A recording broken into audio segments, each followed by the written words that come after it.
نحمده ونستعينه ونستغفره ونؤمن به ونتوكل عليه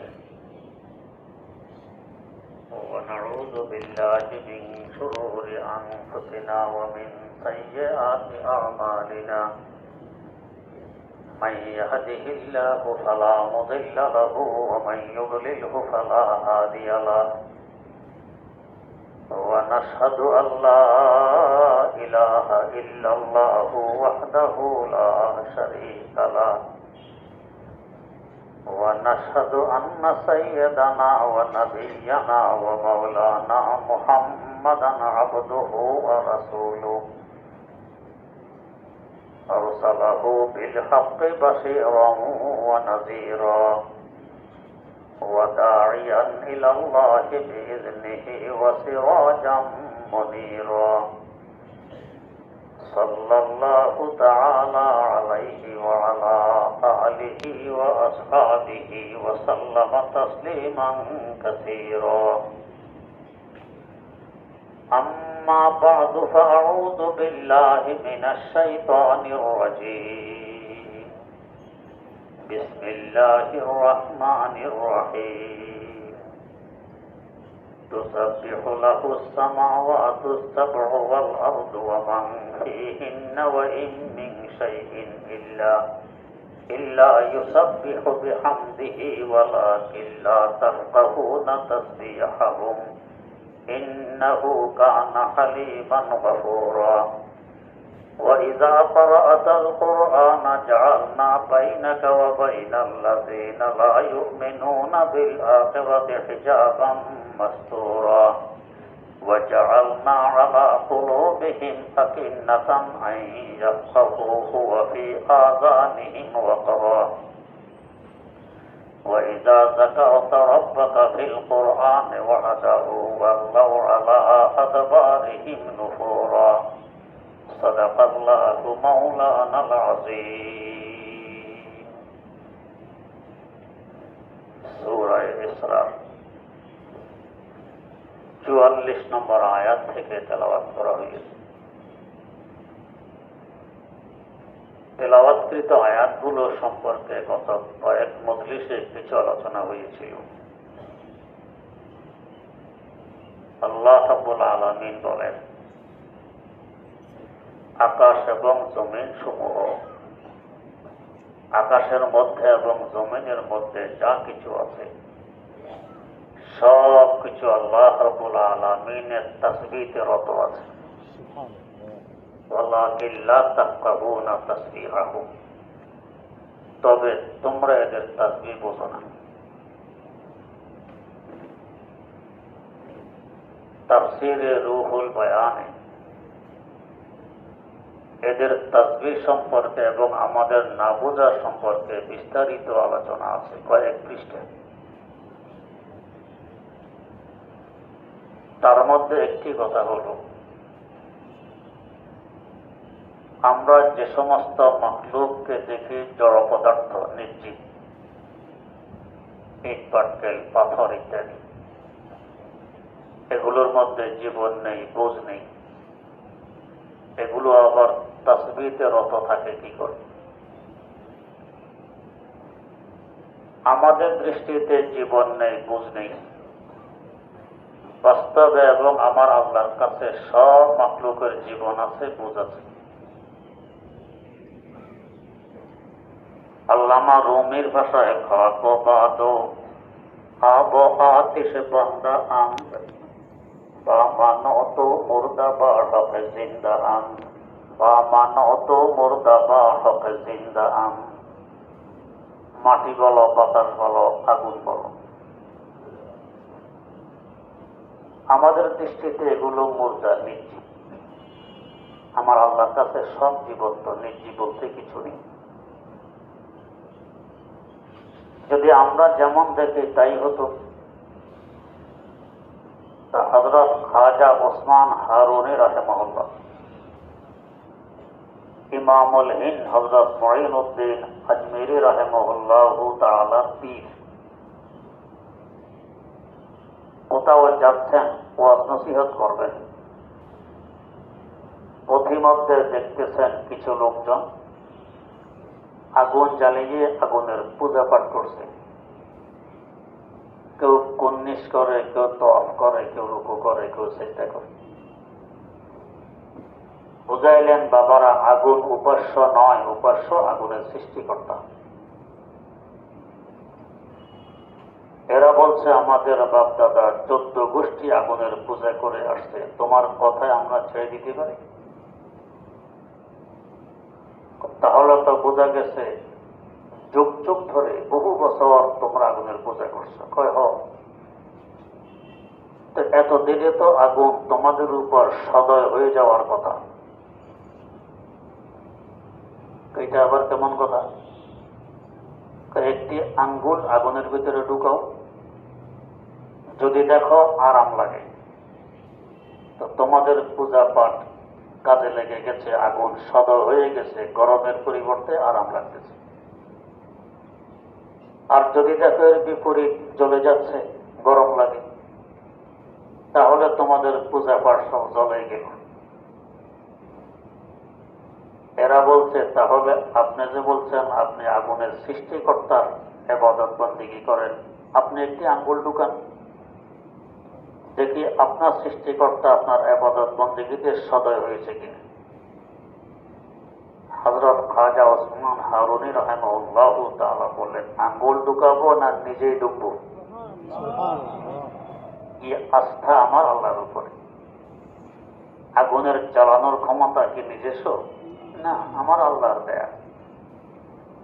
তিনি আদেশ করলে আগুন জ্বালায়, নিষেধ করলে জ্বালায় না।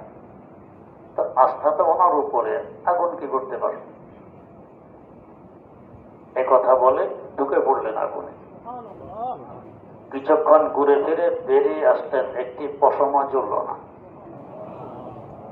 তো যদি আগুন নির্জীব হয়, দেখে না, বোঝে না, শোনে না, তো কি করে চিনল খাজা ওসমান হারুনি আল্লাহর একজন মহান ওলি, একে জ্বালানো যাবে না? চিনল কিভাবে? তো বোঝা গেছে আগুনেরও রূহ আছে, জীবন আছে, দেখে শোনে বোঝে। আতিশ বান্দা আন বা মানত মুর্দা বার হবে জিন্দা আন, বা মানত মুর্দা বার হবে জিন্দা আন। আমরা দেখি নির্জীব, বাস্তবে জীব, নির্জীব নয়। মাটি, আমরা দেখি মাটিও নির্জীব, জীবন নেই।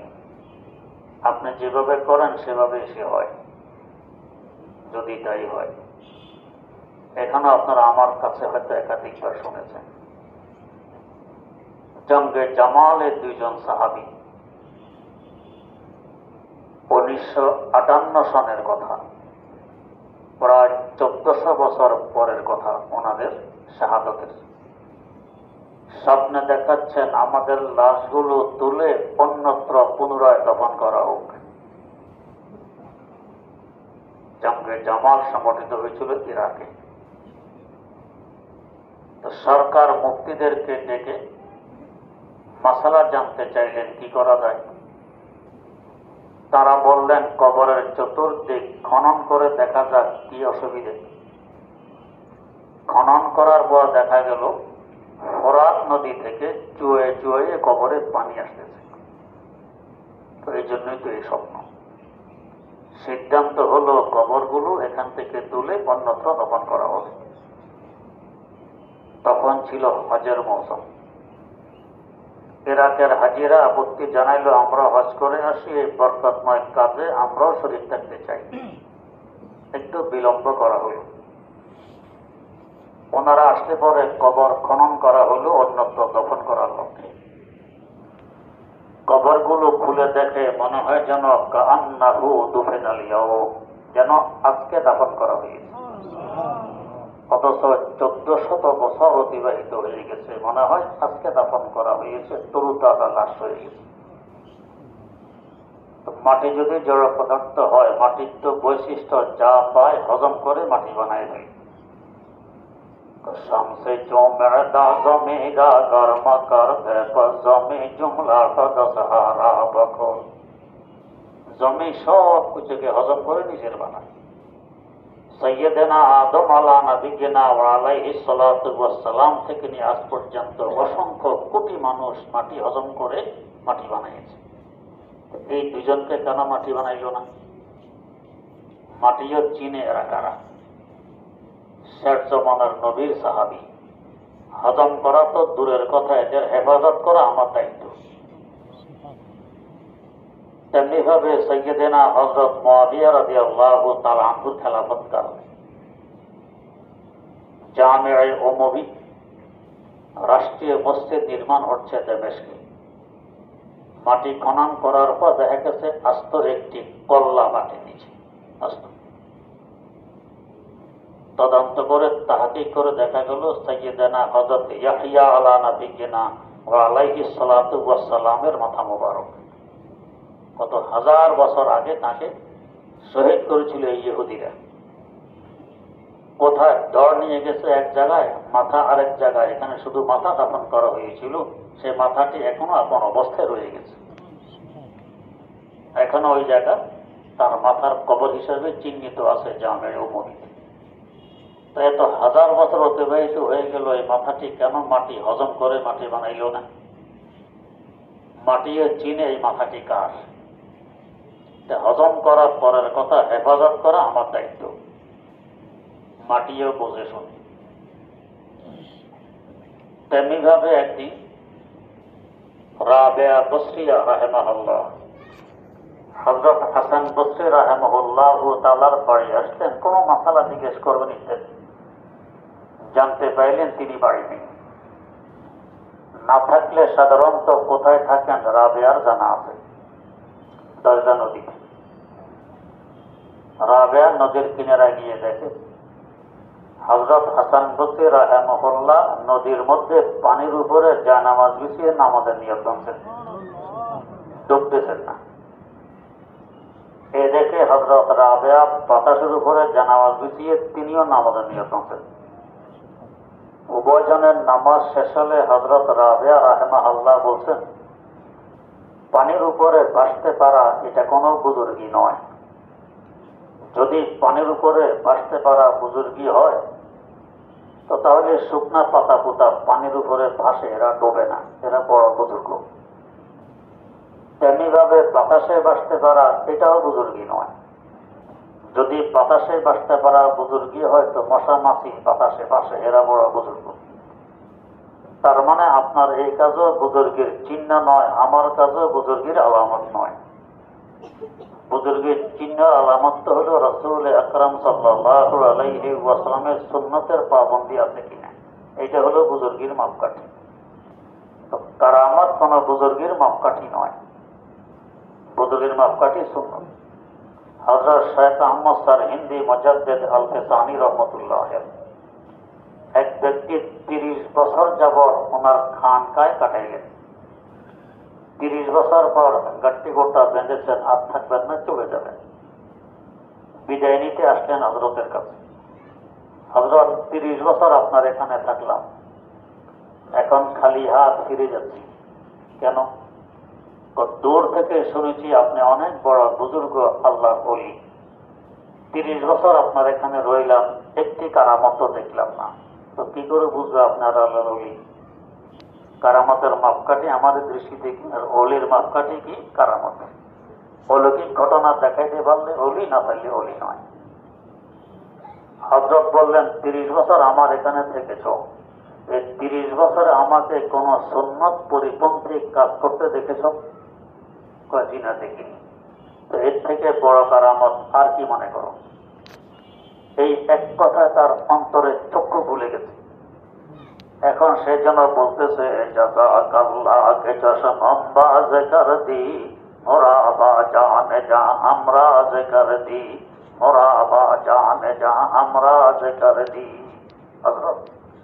আপনি তো আমার দিব্যি চক্ষু খুলে দিলেন। অন্ধ ছিলাম, এখন চোখ খুলে গেছে, গাঠি গোটা রেখে দিলাম, এখানে থাকতেছে। তো কারামত হলো সুন্নতের পাবন্দি, আর বুজুর্গি হলো সুন্নতের পাবন্দি। কারামত বুজুর্গির মাপকাঠি নয়। আমার বলার উদ্দেশ্য, পানির উপরে হাসান বসরি রাহিমাহুল্লাহ ভাসলেন, ডুবলেন না, পানি বুঝে আমার উপরে কে নামাজ পড়তেছে? ডুবানোর পরে কথা, তার হেফাজত আমার দায়িত্ব। বাতাসের উপর হযরত রাবেয়া বসে নামাজ পড়তেছেন, বাতাস যদি না বুঝতো যে আমার মধ্যে কে নামাজ পড়ছে, কবে ফেলে দিত, কবে ফেলে দিত। যেমন ইমামুল লুগা ইমাম জাওহারি যখন লোগাতের মধ্যে মতানৈক্য দেখা দেয়, আমরা ওনার লোগাত দেখে, ডিকশনারি দেখে সিদ্ধান্ত নেই যে এটা হলো সঠিক। এত বড় আবিধানিক কি বুঝে আসছে, জুমার দিন ঘোষণা দিলেন আজকে মিনারার আগা থেকে আমি উড়ব, মিনার আগা থেকে উড়বেন, হাজার হাজার মানুষ কৌতূহল, উনি উড়বেন দেখবেন। নামাজের পরে মিনারার আগায় উঠলেন, দিলেন ঝাপ, ঝপ করে পড়ে মারা গেলেন। তো মানুষ বাতাসে বাঁচতে পারে না, এটাই তো স্বাভাবিক। তো হযরত রাবেয়া বাঁচলেন, বাতাস উপরে জানামাজ বিছিয়ে নামাজ পড়লেন, পড়ে গেলেন না, কারণ কি? বাতাস চিনে ইনিকে, একে ফেলা যাবে না, ধরে রাখতে হবে। তো বোঝা গেছে বাতাসেরও জীবন আছে, বুদ্ধি শুদ্ধি আছে, পানিরও জীবন আছে, বুদ্ধি শুদ্ধি আছে। খাকো বাদো আব আতিশ বন্দা আম বা মানত মুর্দা বাড়ক জিন্দা আম বা মানত মুর্দা বাড়ক জিন্দা আম। এমনকি তাফসীরে রুহুল বয়ানে লেখে, আমরা যারা মারা যাই, গরু ছাগল মারা যায়, গাছগাছালি মারা যায়, মারা যাওয়ার পরেও এই লাশটা আরেক হিসাবে জিন্দা। কি হিসাবে? রূহ দুই ধরনের হয়। এক রূহকে বলা হয় রূহে হায়ওয়ানি কিংবা রূহে জিসমানি, দৈহিক রূহ, পাশবিক রূহ। আরেক রূহকে বলা হয় রূহে মালাকুতি, ঊর্ধ্ব জগতের রূহ। রূহে হায়ওয়ানি, রূহে জিসমানি বিদায় নেয়, তো আমরা লাশ মারা গেছি। রূহে মালাকুতি এখনো আছে, ওইটার কারণে সে মরেও অমর। যেমন তার দলিল হাকিমুল ইসলাম আল্লামা কারি তৈয়ব সাহেব রহমতুল্লাহ আলাইহি লেখেন, এক বুজুর্গকে এক নাস্তিক দোকানদার ক্রিটিসাইজ করে, মজাক উড়ায়। কি কই যে আমার এখানে কুকুরেটার শুই আছে, এটা ভালো না আপনার দাড়ি ভালো? দাড়ি। তো বললেন যে জব এখন দিতে পারবো না। কেন পারবেন না? যদি আমি ঈমান নিয়ে যেতে না পারি তো আপনার কুকুর ভালো, আর যদি ঈমান নিয়ে যেতে পারি তো আমার দাড়ি ভালো। এখন ঈমান নিয়ে যেতে পারবো কি পারবো না এ কথা তো এখন বলা যাবে না, তাই বলতে পারবো না এখন কে ভালো, আমার মারার পরে বলা যাবে। এতেকালের আগ মুহূর্তে সন্তানদেরকে ওসিয়ত করলেন, আমার মওতের আগ মুহূর্তে যদি এই যে আলামত পরিলক্ষিত হয়, যে চিহ্নগুলো তোমরা দেখতে পাও, মানে যে চিহ্নগুলো ঈমানের আলামত। যেমন একটি চিহ্ন, মৃত্যুকালে মুস্কি হাসবে, বোঝা যাবে এই লোকটা ঈমান নিয়ে চলে যাচ্ছে, তাই হাসতে হাসতে যায়। নিশানে মরদে মুমিন বা দুগুয়াম, নিশানে মরদে মুমিন বা দুগুয়াম, চমর আয়াত তাবাসসুম বার লবে উস্ত, চমর আয়াত তাবাসসুম বার লবে উস্ত। মুমিন বান্দার নিদর্শন মৃত্যুকালে মুস্কি হাসবে। তো যদি এই ঈমানের আলামত গুলো আমার মধ্যে পরিলক্ষিত হয়, তো তাহলে আমার লাশটা ওই দোকানের সামনে দিয়ে নিয়ে দাফন করবা, এতটুকু বলে গেছে। ঠিক ওই মৃত্যুর আগ দিয়ে ওই আলামত গুলো পরিলক্ষিত হলো। সন্তানেরা গোসল দিয়ে কাফন পরাইয়ে ওই দোকানের সামনে দিয়ে নিয়ে যাচ্ছেন। যখন দোকানের সামনে লাশটি পৌঁছে, খাটের মধ্যে মোড়ামুড়ি দিয়ে উঠে বসে গেলেন লাশ। বসে বললেন, তোমার প্রশ্নের জবাব এখন দিয়ে যাচ্ছি, তোমার কুকুর থেকে আমার দাড়ি পাবো। এই কথা বলে আবার শুয়ে পড়লেন, আবার যে লাশ সেই লাশ। তো কে এখানে এইভাবে কথা বলতে পারলেন? তার রূহ তো দেহ ত্যাগ করে চলে গেছে, তিনি তো মুর্দা। তো রুহে হায়ওয়ানে, রুহে জিসমানি চলে গেছে, রুহে মালাকুতি এখনো আছে, ওইটা এসে কথা বলতেছে, রুহে মালাকুতি। ওস্তাদের মুখে শুনেছি, মায়ানমারের এক ব্যক্তি দারুল উলুম দেওবন্দ গিয়ে লেখাপড়া করেছে। লেখাপড়া করে দেশে এসে দেখে শিরিক বেদাত কুফরের অন্ধকারে নিমজ্জিত। বলতে গেলে উল্টা তার উপরে খেপে যায়। কিন্তু দায়িত্ব পালনার্থে কিছু তো বলতে হবে। বলতে বলতে তারা চ্যালেঞ্জ করলো, তোমার সাথে আমাদের বহস, বিতর্ক অনুষ্ঠান। যদি বলেন পারবো না, তো এখানে তো হেরে গেলেন। আর যদি বলেন হ্যাঁ বহস করবো, উনি তো একা, জিতে গেলেও তো হারাই হবে, কেউ কি মানবে? যাই হোক, ঠিক আছে, বহস হবে। বহসের তারিখ এসে গেছে, আজকে তর্ক অনুষ্ঠান। চিন্তা করতেছেন পুরো এলাকায় আমি একা, সহি আকিদা আর বিশ্বাসওয়ালা, বাকি সব গুমরা, আমি একা কি করতে পারব? যাই হোক, ঘরে বসে বসে কিতাব দেখতেছেন আর চিন্তা করতেছেন। এর মধ্যে দেখেন যে ঘরের দুয়ারে এসে এক ব্যক্তি সালাম দিল। তাকে দেখেন যে এক দাড়িওয়ালা জুব্বাওয়ালা বুজুর্গ দেখা যায়। বললেন, হুজুর আজকে না আপনার অমুকখানে বহসের তারিখ? কইছি, তো সময় তো হয়ে গেছে, যাবেন না? যাবো তো, তো চলেন যাই। অচেনা লোকটা সহ বহসে গেলেন। ওরা কঠিন থেকে কঠিন প্রশ্ন করলে ওই অচেনা ব্যক্তি সব প্রশ্নের জবাব দিয়ে দেয়। আর অচেনা ব্যক্তি কোনো প্রশ্ন ওদেরকে করলে এরা জবাব দিতে পারে না। এভাবে এরা সব হেরে গেল, উনি জিতে গেলেন। এখন বাড়ি আসবেন মনে মনে খুশি, এই লোকটিকে চিনলাম না, নিশ্চয় কোনো বড় আল্লাহর ওলি, বড় আলেম বুজুর্গ হবেন, বাড়ি নিয়ে ভালো করে মেহমানদারি করব। আগে আগে হাঁটতেছেন আর ওই বুজুর্গ পিছনে পিছনে আসতেছেন। কিছু দূর আসার পর তাকিয়ে দেখেন যে বুজুর্গ নেই।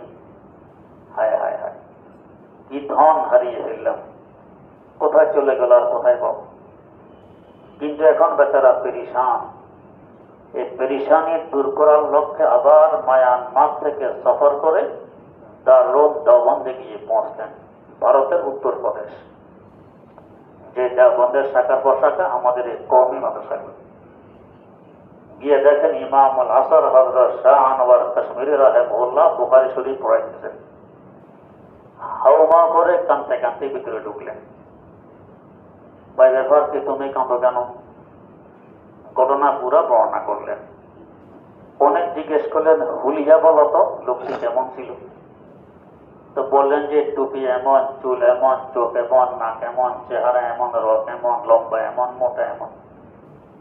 সব শোনার পর ইমামুল আসর হযরত শাহ আনোয়ার কাশ্মীরি রাহিমাহুল্লাহ বললেন, यही तो हमारे आका बानिए दारुल उलूम देवबंद हुज्जतुल इस्लाम अल्लामा कासिम नानतबी রাহিমাহুল্লাহ তাআলা। অথচ ইন্তেকাল করে গেছেন কত আগে। তো কে এসে এখানে বহস করে? এটা জিসমে মালাকুতি কিংবা জিসমে মেসালি, সাথে আছে রুহে মালাকুতি। ওইটা সবাই বুঝে আসবে না, সবাই দেখবেও না, বুঝবেও না। রুহে মালাকুতি, রুহে মালাকুতি যখন শক্তি বেড়ে যায় তো তখন রুহে জিসমানি হেরে যায়। এই যে আমরা মাটিতে দাফন হওয়ার পর আমাদের আর অস্তিত্ব খুঁজে পাওয়া যায় না, মাটি হয়ে যায়। কেন? আমার মধ্যে তো মৌলিকভাবে চারটি উপাদান, মাটি, পানি, বাতাস, আগুন। এরা কিন্তু আপন জায়গায় অনেক বড় শক্তিধর। মাটি কত শক্তিধর? অসংখ্য কোটি মানুষকে পর্যন্ত মাটি বানায় ফেলে। যে মানুষ অসাধ্যকে সাধ্য করে, সে মানুষকে মাটি হজম করে। শক্তি কেমন? আবার এই মাটি থেকে পানির শক্তি আরো বেশি। পানি যখন ধাক্কা মারে মাটিকে ভেঙে তছনছ করে ফেলে। যে এক সময় আমাদের হাতিয়া প্রতি বছর 3 কিলোমিটার ভাঙতো, কে ভাঙে? পানি। মাটি যদি বলে আজ থেকে আমি আর ভাঙবো না, তোমার সাথে যুদ্ধ ঘোষণা পারবে? পারবে না। মাটি থেকে পানির শক্তি কয়েক গুণ বেশি। আবার পানি থেকে বাতাসের শক্তি আরো বেশি। লক্ষ কোটি টন পানি বাতাস দক্ষিণ মেরুতে ধাক্কা মেরে উত্তর মেরুতে নিয়ে যাচ্ছে। পানি যদি বলে আমি যাব না, কারণ বাতাস সাথে কুলে कौन लाता खींच कर दक्षिण से बाते साजेगार, कौन लाता खींच कर दक्षिण से बाते साजेगार, ये ज़मीं किसकी है और किसका है नूरे आफताब। এই মাথায় করে এক মালা নিয়ে যাচ্ছে উত্তর মেরুতে, বাতাসের শক্তি পানির থেকে আরো বেশি। সাগরও বাতাস একটা ধাক্কা মারে, সাগরের পানি উপরে উঠে চলে আসে। এক একবার হাতিয়া বলায় বন্যা আসে, এই পানিগুলো উঠায় কে? বাতাসে উঠে। বাতাস শক্তি আরো বেশি। আগুনের শক্তি আরো বেশি। আগুন যেখানে জ্বলে বাতাসও ঢুকতে পারে না, আগুনের ভিতরে বাতাস ঢুকতে পারে না, অক্সিজেন থাকে না। যে আগুন মাটিকে পর্যন্ত পানি বানায় ফেলে জ্বালায়, যে আগুন পানিকে শুকিয়ে ফেলে, যে আগুন বাতাসকে ভিতরে ঢুকতে দেয় না, শক্তি আরো কত বেশি। যে ওজনে যত হালকা তার শক্তি তত বেশি, সে থাকে তত উপরে। এই মাটি, পানি, বাতাস, আগুন এর মধ্যে সবচেয়ে ওজনে হলো মাটি। তাই মাটি থাকে নিচে, শক্তি এই চার বস্তু থেকে সবচেয়ে কম। মাটি থেকে হালকা পানি, সে থাকে মাটির উপরে। পানি থেকে হালকা বাতাস, সে আরো উপরে। বাতাস থেকে হালকা আগুন, সে আরো উপরে।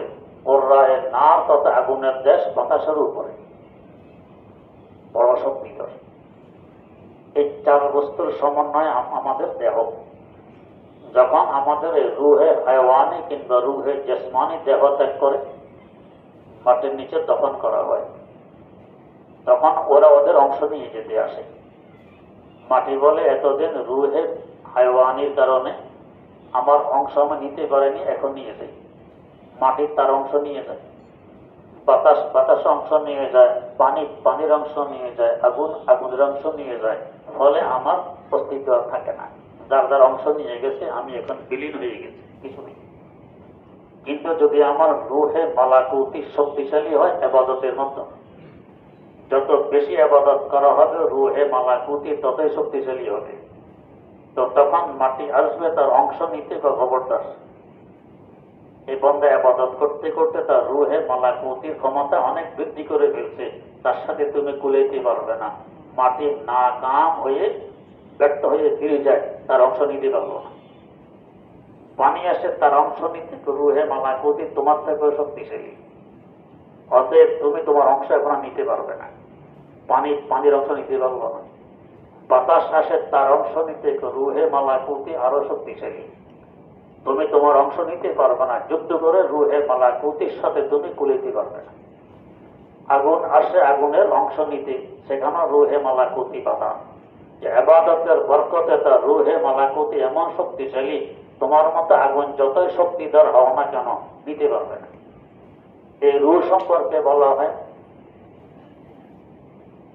মাম্ব একদম সায়রে আলম নেকু নাম, মাম্ব একদম সায়রে আলম নেকু নাম, রোহেরা জিসমে ও পায়ে দিগারাস। এক ওলি বলেন, তো মুহূর্ত লাগে না, পুরো দুনিয়া একবার ঘুরে আসতে পারে।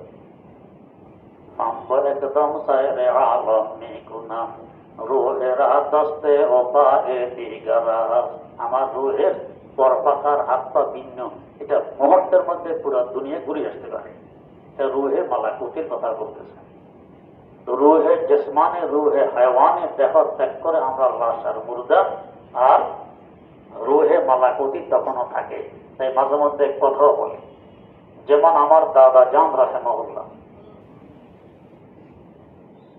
ওনার সম্বন্ধে ছিলেন হযরত মাওলানা আফতাবউদ্দিন রাহিমাহুল্লাহ, আমাদের কুমিল্লার সবচেয়ে বড় প্রাচীনতম মাদ্রাসা দারুল উলুম বরুড়া মাদ্রাসার প্রতিষ্ঠাতা। এখন প্রায় 2-2.5 ছাত্র। কুতুবে ওয়াক্ত হযরত কারি ইব্রাহিম রাহমাতুল্লাহ আলাইহির খলিফা ছিলেন। আমার দাদা জানা তার মধ্যে সম্পর্ক ছিল একবারে এশক ও মহব্বতের সম্পর্ক। একে না দেখলে বাঁচে না, একে না দেখলে বাঁচে না, এই অবস্থা। দাদা জানা যখন ইন্তেকাল হয়, হযরত মাওলানা আফতাবউদ্দিন রাহিমাহুল্লাহ আমাদের বাড়িতে ছিলেন না। ইন্তেকালের সংবাদ পেয়ে ছুটে আসছেন। তখন দাদা জান রাহিমাহুল্লাহ তাআলাকে গোসল দিয়ে কাফন পরাইয়ে ঘরের দুয়ারে উঠানের মধ্যে শোয়ে রেখেছেন, একটু পরে জানাজা হবে। হযরত মাওলানা আফতাবউদ্দিন রাহিমাহুল্লাহ তাআলা এসে কাফনের কাপড় খুলে চেহারা দেখবেন। কাফনের কাপড় যখন চেহারা থেকে সরাইলেন, দাদা রাহিমাহুল্লাহ চোখ খুলে ফেললেন। চোখ খুলে ওনার দিকে তাকাই রইলেন, আবার নিজ নিজের চোখটা বন্ধ করে ফেললেন। সবাই বলা বলি করতে লাগলো যে মহব্বতের পরিচয় বিদায় কালেও দিয়ে গেলেন।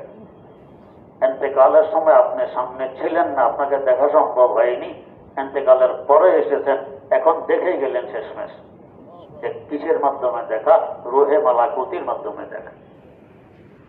রুহেরা দস্তে উপায়ে দিগারা, এটা আমরা আমাদের এই দেহের সাথে পেয়াজ করলে তুলনা দিলে চলবে না, এটা এক ভিন্ন জিনিস, আরেক জগৎ। আল্লাহ রাব্বুল আলামিন যে বলতেছেন তুসাব্বিহু লাহুস সামাওয়াতু সাব'উ ওয়াল আরদু ওয়া মান ফীহিন, আকাশসমূহ, জমিনসমূহ এবং জমিনে আকাশে যা কিছু আছে সব আমার আল্লাহর তাসবিহে রত। যাদেরকে আমরা জীব দেখি এদের মধ্যে শুধু মানুষের তাসবিহ বুঝি, বাকি তো বুঝি না। গরু, ছাগল, হাঁস, মুরগি বলে বুঝি না, আওয়াজ একটা শুনি কয় এটাও তসবিহ। আর জড় পদার্থ তো আওয়াজে নেই, তো তসবিহ কই? রুহে মালাকুতি এদের মধ্যে আছে, ওই হিসাবে এরাও দিনটা তসবিহ পড়ে, কিন্তু এদের তাসবিহ বুঝার মতো যোগ্যতা তোমাদের নেই, তাই তোমরা বুঝো না। আর যাদের আছে ওই যোগ্যতা যারা অর্জন করতে পারে এরা বুঝে। যেমন কোন হক্কানি বুজুর্গের সাথে সম্পর্ক রেখে যদি এক এক সবক করে জিকির আদায় করা হয়, এক সময় এমন আসবে আপনার জিকিরের সময় দেখবেন পুরা কায়নাত, গাছগাছালি পর্যন্ত আপনার জিকিরের সাথে জিকির করতেছে, এদের জিকিরের আওয়াজ আপনার কানে পৌঁছতেছে। তখন দেখবেন ওই জিকিরের বরকতে শক্তি যখন আসবে, তখন দেখবেন এর আগে দেখবেন ওনার শুনবেন না। ইন্নাহু কানা হালিমান গফুরা। এতদিন যে বোঝনি, উল্টা পাল্টা করেছ, নাফরমানিতে লিপ্ত ছিলে, আমি আল্লাহ বড় ধৈর্যশীল, সাথে সাথে প্রতিশোধ নেই না। সাথে সাথে প্রতিশোধ নিলে কি দুনিয়া থাকতো? যে যত বড় তার ধৈর্য তত বড়। মেঘনা নদীর বঙ্গোপসাগরে জিজ্ঞেস করে কি ব্যাপার, এত লম্বা চূড়া, এত প্রশস্ত, এত গভীর, তুমি দেখি চুপচাপ। আমি বছরে কয়েক কিলো ভাঙি, আমি বছরে কয়েক কিলো জমি ভেঙে নিয়ে যাই, তুমি দেখি চুপচাপ, ব্যাপার কি? শক্তি নেই?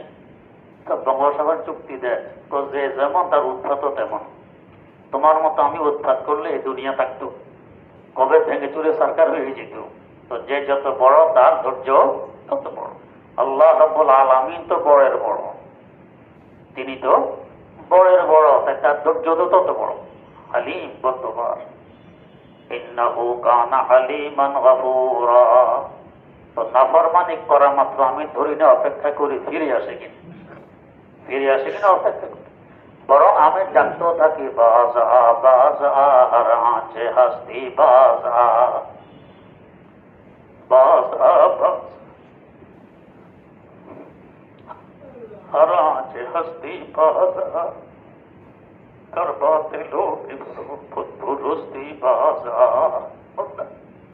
যত দূরেই থেকেছে অনেক মনে ফিরে আসো। আমি তোমার সৃষ্টিকর্তা, তোমার মালিক, আমি রহমান রহিম, ফিরে আসো। আমি ধৈর্য ধারণ করেছি, সাথে সাথে প্রতিশোধ নেই। হে মা দুর্গা হে নাম নেই ধনী সদবার আগার তওবা শেখাস্তি। আমার দরবার নয়, শত দরবার নয়, শত সহস্রবার যদি তওবা ভঙ্গ করো, আবার নাফরমানি করো, ফিরে আসো, আমি এখনো ক্ষমার জন্য প্রস্তুত। ইন্নাহু কানা হালিমান গফুরা। আমি আল্লাহ বড় ধৈর্যশীল, বড় ক্ষমাশীল। যত বড় নাফরমানে হও, তওবা করো, আমি ক্ষমা করতে প্রস্তুত। এটা আমার বৈশিষ্ট্য, আমি ক্ষমাশীল।